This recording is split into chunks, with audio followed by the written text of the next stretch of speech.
우리는 우리의 신앙과 진화를 공존시킬 수 있을까? 한 신학 교수는 이것이 충분히 가능하다고 말한다. 그러나 그 말은 신뢰할 만한가? 결론부터 말하면 신앙과 진화는 공존할 수 없다. 먼저 신앙과 진화가 양립할 수 없는 이유는 신앙의 기준이 되는 성경과 진화가 양립할 수 없기 때문이다. 많은 신학 교수들은 다윈의 종이기원 이후 과학자들의 수많은 주장들을 인정함으로써 진화론은 가능성의 차원을 넘어 정확한 과학적 사실로 받아들인다. 그래서 어떤 사람이 진화론에 의문을 제기하면 과학자들이나 사람들은 과학을 부정하지 말라고 주장한다. 그러나 진화론의 부정은 과학의 부정이 아니다. 과학은 물질과 물질 세계의 현상을 있는 그대로 밝히고 그 현상들을 이해하는 것이다. 과학의 중요한 요소는 보편성과 재현 가능성이다. 동일한 조건에서 동일한 현상이 반복된다면 우리는 그것을 과학적 사실로 인정한다. 과학자들은 과학적 가설이나 이론을 설계하고 그것을 실험으로 증명한 후에 논문을 발표한다. 이렇게 과학적 가설이나 이론은 그 자체로 과학적 사실로 인정되지 않으며 실험으로 재현되고 그것이 반복적인 결과로 증명되어야 한다. 이렇게 과학적 발견과 현상을 설명하려는 것이 바로 과학이론이다. 이런 과학이론에는 촉근이론이나 가이아 이론, 다중우주론 등이 있다. 진화론은 바로 이런 과학이론 중의 하나일 뿐이다. 그리고 진화론은 이 세계가 계속 좋은 방향으로 나아갈 것이라는 인간의 의지와 희망을 담고 있다. 그래서 인간 이성을 절대적 기준으로 생각하는 인문주의자들과 과학과 기술이 유토피아를 건설할 것이라는 확신을 가진 과학자들에게는 신념이 되고 믿음이 된다. 다윈의 종의 기원 이후에 과학은 진화를 향해 한목적적인 방향으로 나아갔다. 그러나 과학이 더욱 정교해지고 발전할수록 한목적성에 부합하지 않는 사실들이 나오기 시작했다. 그것도 진화를 떠받치는 다양한 과학 분야에서 말이다. 그런데 과학은 언제나 수정 가능하다는 말과는 다르게 진화론과 다른 생각들을 배척했다. 오늘날 빅뱅 이론과 집단 유전학이 주류를 이루면서 이와 대치되는 이론들은 확실하지 않다는 이유를 들어 외면받고 있다. 그렇게 진화론은 여전히 확실한 이론으로 우뚝 서 있다. 그리고 이미 주류가 되어버린 진화론을 어떤 신학자들은 거부하지 못하고 포용하는 방법을 선택했다. 유신 진화론이다. 단순하게 말하면 하나님이 진화의 과정을 통해서 우주와 자연과 인간을 만드셨다는 것이다. 그러나 성경은 그렇게 말하지 않는다. 그래서 어떤 신학자들은 천지창조가 나오는 창세기의 앞부분을 신화나 개념으로 이해한다. 결론은 과학의 주류를 따르는 것이 이성적이고 상식적이라는 것이다. 저명한 신부이자 목사이자 과학자들도 같은 말을 하고 있다.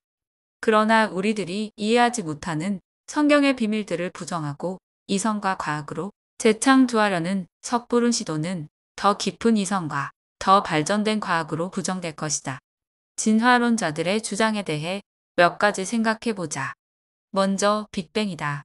우주는 한 점이 폭발해서 지금의 우주가 되었다고 말한다. 여기 모래 한 알이 있다. 이 한 알의 모래가 폭발해서 사하라 사막이 되었다고 말하는 사람을 본 적이 있는가? 물 한 방울이 갑자기 바다가 되었다고 말하는 사람이 있는가? 과학자들이 말하는 빅뱅 이론은 바로 한 알의 모래가 사하라 사막이 되고 한 방울의 물이 순식간에 바다가 되었다는 말을 과학적이라고 말하는 것이다. 질량 보존의 법칙은 무시되고 한 알의 모래의 질량이 폭발로 거의 무한대의 질량으로 증가한다는 말을 믿을 수 있다면 빅뱅 이론을 믿을 수 있다. 이렇게 빅뱅은 질량 보존의 법칙에 어긋난다고 말하는 이들에게 빅뱅 시점 이후에 수십억 년 동안에 별들의 폭발이 계속되면서 많은 파편들로 질량이 늘어났다고 말한다. 우리는 에너지가 쌓이면서 폭발을 하고 폭발은 질량을 증가시키는 것이 아니라 그 형태를 변화시키지만 질량값은 여전히 변하지 않는다는 것을 연력학 1법칙을 통해서 알고 있다. 그리고 과학자들은 많은 폭발 후에 생긴 덩어리들이 서로 중력의 힘에 의해 뭉치면서 은하와 별들이 생기고 우주가 안정화되었다고 주장한다. 그러나 어떠한 이벤트 없이 우주의 엔트로피가 저절로 감소하면서 안정화되었다는 주장은 얼마나 과학 법칙과 상식에 어긋나는 말인가.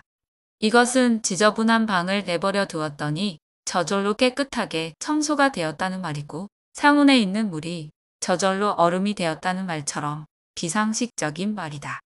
우리가 알고 있는 열역학 이 법칙은 시간이 지남에 따라 물질은 엔트로피, 즉 무질서도가 증가하는 방향성을 가진다는 것이다.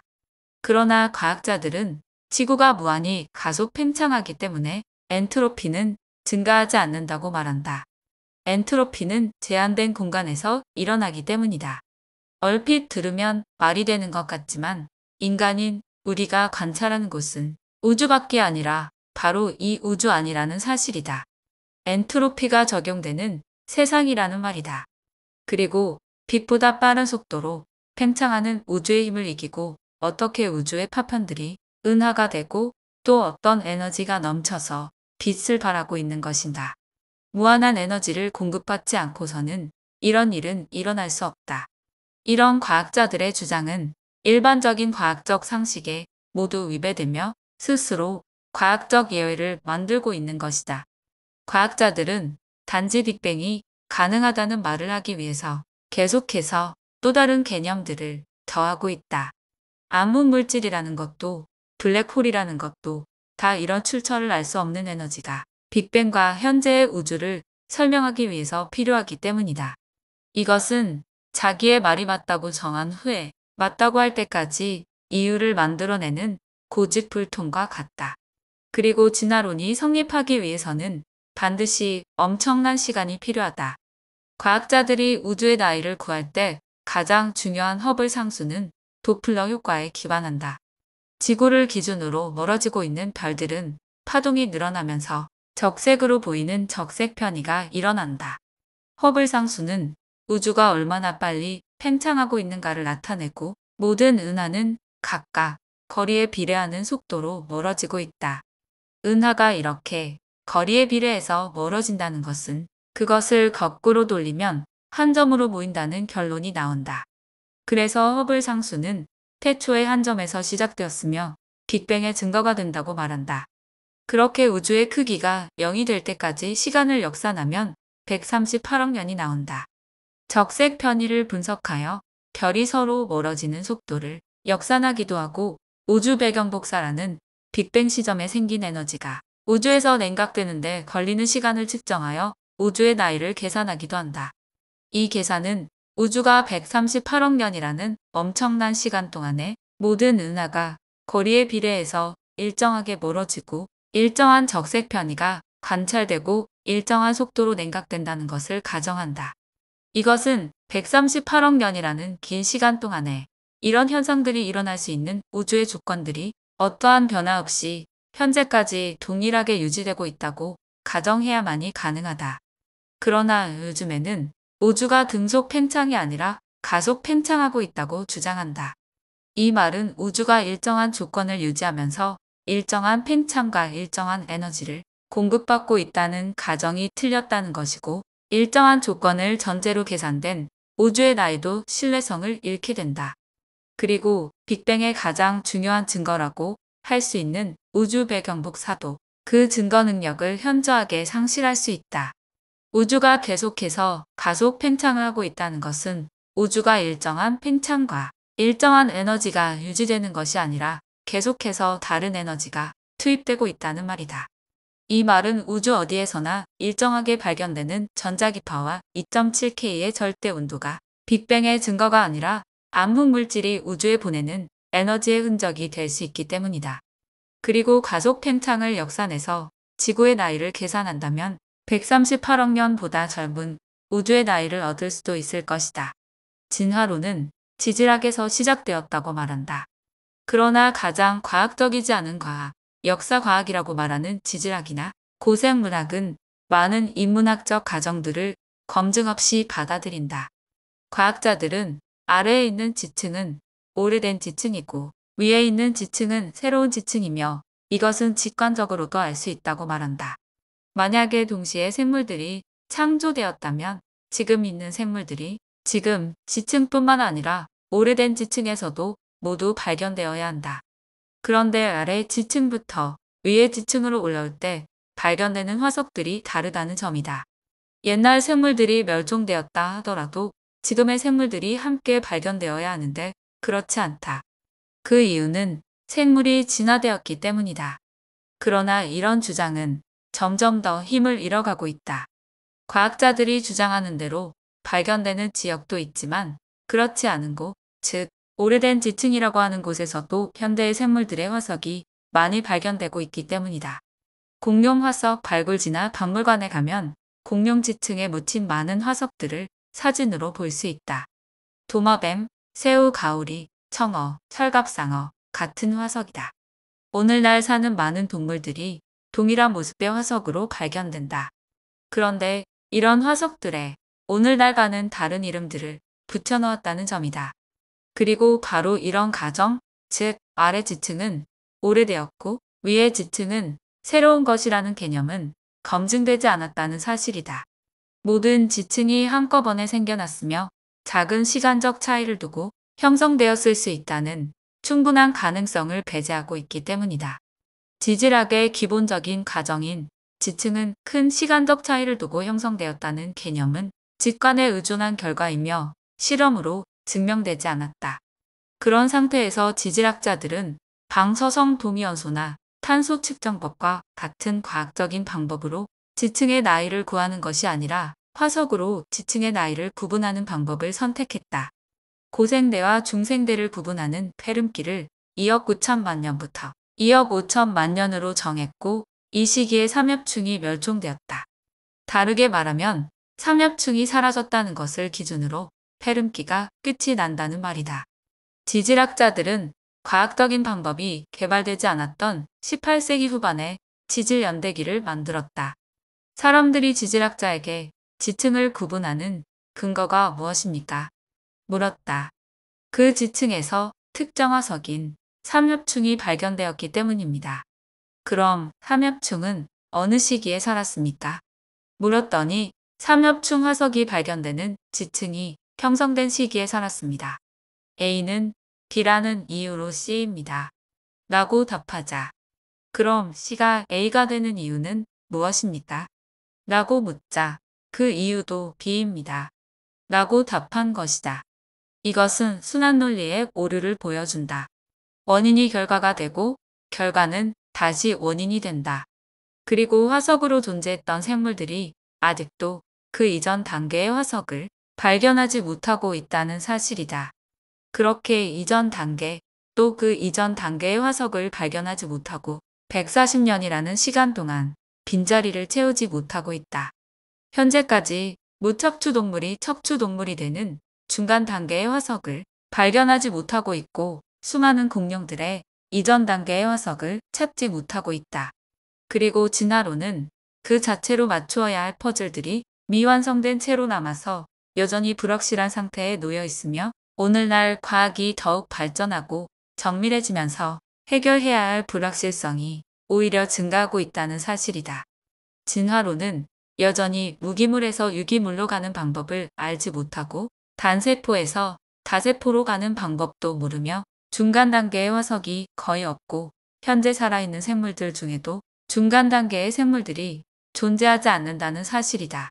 진화론자들은 중간 단계의 화석이 계속 발견되고 있다고 주장하지만 그들은 중간 단계의 화석을 잘못 이해하고 있다. 우리는 개와 기린 사이에 목의 길이를 따져서 일렬로 비슷한 동물들의 줄을 세울 수 있다. 그리고 이렇게 말한다. 개가 목이 길어져서 사슴이 되었고 사슴이 길어져서 기린이 되었다고 말이다. 단순히 목의 길이만을 가지고 중간 단계의 화석이라고 말해서는 안 된다. 만 가지의 뼈가 같고 단 하나 목의 뼈가 다른 화석을 우리는 중간 단계의 화석이라고 말해야 한다. 그리고 같은 종끼리는 교배가 가능하고 교배된 자손이 생식 기능을 가지고 있어야 한다. 오늘날 호랑이와 사자의 교배를 통해서 라이거나 타이곤을 얻을 수 있지만 그 자손은 생식 능력을 갖지 못한다. 이렇게 생식 능력을 통해서 오늘날에도 중간 단계의 동물들이 현재도 존재해야 하는데 그런 중간 단계의 동물들이 존재하지 않는다.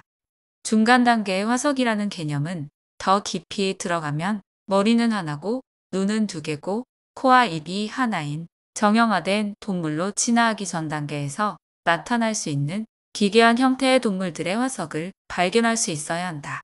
오늘날 정형화된 동물들만이 생존해 있는 것은 단순하게 생존에 유리하기 때문이라고 말해서는 안 된다. UFC에서 팔이 3개거나 발이 4개 있는 사람과 평범한 사람의 격투 시합을 상상해보면 누가 더 유리한가를 쉽게 판단할 수 있다. 자연의 세계에서 머리 하나가 잘려도 다른 머리가 있다면 생존하기에 더 유리할 것이라는 생각은 누구나 할 수 있다. 우리가 보기에는 이상하지만 생존에 유리한 이런 생물들의 화석이 없고 현재 이런 생물들이 존재하지 않는 이유를 진화론자들은 설명해야 한다. 그리고 많은 사람들은 진화론을 볼 때 학습자의 태도를 취한다는 사실이다. 학계에 권위 있는 사람이나 다수의 과학자들이 얘기하는 주장들을 학습하고 의심 없이 받아들인다. 그러나 기독교인으로서가 아니라 단순하게 진화론을 과학적인 사고로 접근하더라도 너무나 많은 의문들이 생기고 그런 것들을 해결해 주지 못하는 것이 현대의 진화론이라는 사실이다. 내가 볼 때 진화론이 사실이라는 믿음이 있어야만이 그 길이 겨우 보인다는 점이다. 정말로 어떤 이론이 나의 이성을 만족시키지 못하고 나의 신념과도 다르다면 좀 더 면밀히 따져보는 관찰자의 태도를 갖는 것은 지극히 당연한 것이다. 그리고 내가 진화론을 믿지 않는 또 다른 이유는 수백만 년 진화의 결과물인 내 자신이 너무나 초라하기 때문이다. 눈이 펑펑 내리는 추운 겨울 산속 절벽에 서서 추위와 눈과 칼바람을 맞으며 넉넉히 관조하는 눈표범을 보면서 나는 한없이 초라한 나의 생존 능력을 깨닫게 된다. 도대체 내가 저 동물들보다 월등한 존재로 진화했다는 것이 맞는 것일까? 진화론자들은 인간은 직립보행을 통해서 손을 쓸 수 있게 되고 머리가 커지면서 두뇌 능력이 향상되고 도구를 사용하면서 점점 더 지능화되었다고 말한다. 이렇게 인간은 신체의 능력을 발전시키기보다는 두뇌를 발전시킴으로써 동물들과는 비교할 수 없는 월등한 존재가 되었다고 말한다. 그들의 말이 모두 맞다고 하더라도 거기에 더해 우리의 다리가 치타처럼 빠르고 지치지 않아서 자동차나 기차만큼 빠르게 이동할 수 있고 날 수 있는 새의 날개를 가지고 있다면 얼마나 좋을까. 그렇게 두뇌와 신체가 모두 진화했다면 우리는 멀리 있는 부모님을 보러 날아갈 수도 있고 달려갈 수도 있을 것이다. 그럼 오늘날 명절마다 생기는 엄청난 교통체증은 없었을지도 모른다. 하이에나 같이 썩은 고기를 먹어도 탈나지 않고 아무것도 먹지 않아도 수개월을 살 수 있는 바퀴벌레의 능력이 있다면 물 없이도 오랜 기간 생존할 수 있는 낙타의 능력이 있다면 지구가 겪는 식량난이나 물 부족 문제는 훨씬 덜했을 것이다. 우리가 영하 수십 도의 추위에서도 살 수 있는 순록의 능력과 어떠한 더위에도 이겨낼 수 있는 도마뱀의 능력을 가지고 있다면 인간이 살기 위해 수없이 많은 아파트와 주택을 건설할 이유도 없었을 것이고 주택 건설에 따른 환경 문제도 줄었을 것이다.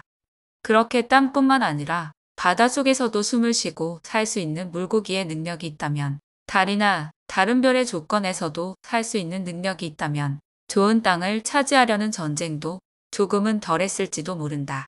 인간이 집을 짓는 기술과 함께 집이 없어도 생존할 수 있는 능력을 가지게 되었다면 그것은 인간에게 더없이 좋은 일이었을 것이다. 그리고 진화론자들의 목소리가 힘을 얻고 기독교인들의 목소리가 외면받는 이유는 그리스도인들의 능력이 사라졌기 때문이다. 하나님의 나라는 말에 있지 않고 능력에 있다고 성경은 말한다. 사도들도 자신의 믿음을 보이라고 말한다. 우리들은 진화론의 수많은 허점들을 지적할 수 있지만 그것보다 더 중요한 것은 그리스도인의 능력을 행해야 한다는 것이다. 여기서 우리는 믿음이 과학적 방식으로 증명될 수 있는가 생각해 볼 수 있다. 믿음이 실현 가능성과 일관성을 담보할 수 있다면 믿음도 충분히 과학적일 수 있다. 예를 들어보자. 한 사람이 갑자기 이쪽에 있는 산을 모든 사람이 보는 앞에서 저쪽으로 옮긴다고 해보자. 그리고 그것을 언제나 반복적으로 할 수 있다. 그렇다면 그렇게 할 수 있는 방법을 과학자들은 연구할 것이다. 모든 이론들처럼 이해할 수 없는 무언가를 B라는 믿음 상수로 놓고 A 지점과 B 지점까지의 거리를 D로 놓는다면 D는 산의 질량에 어떠한 힘이나 파장을 주었더니 nm만큼 이동했다는 결론이 나온다. 물론 B라는 믿음 상수는 현재로서는 알 수 없기 때문에 상수이지만 변수가 된다. 이런 일은 언제나 가능하다. 한 의사가 어떤 사람이 시각장애인임을 과학적으로 확인한 후에 기도를 하였더니 다시 볼 수 있게 되었으며 이러한 일이 언제나 반복적으로 일어난다면 이 일은 과학적일 수 있다. 어떤 신학 교수는 기적이라는 것은 자연 법칙에 어긋나는 사건이 아니라 한 인간이 자신을 위해 살다가 남을 위해 살게 된 것이며 이것이 진정한 기적이라고 말한다. 이런 말을 들을 때마다 드는 생각은 그럼 예수님은 왜 쓸데없이 수많은 기적을 베풀며 시간을 낭비하셨을까 하는 것이다. 만약 기적으로 믿음을 증명하고 믿음은 보이지 않지만 작용하는 어떤 힘이며 실질적인 물질이라는 것을 보여준다면 어떤 과학자도 믿음의 존재를 무시할 수 없을 것이다. 과학자들을 그렇게 만들 수 있는 것은 바로 우리의 믿음이며 그 믿음은 기적을 행할 수 있는 능력이다. 그리고 이렇게 산을 옮길 만한 믿음은 겨자씨만한 믿음이라는 예수님의 말씀처럼 우리가 겨자씨만한 믿음도 없기 때문에 믿음의 실존을 증명하지 못하는 것은 안타까운 일이다.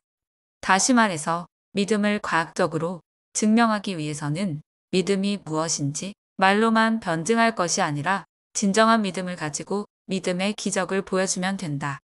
그것을 실행하지 못하는 것은 믿음 자체가 존재하지 않기 때문이 아니라 믿음 있는 사람이 없기 때문이다.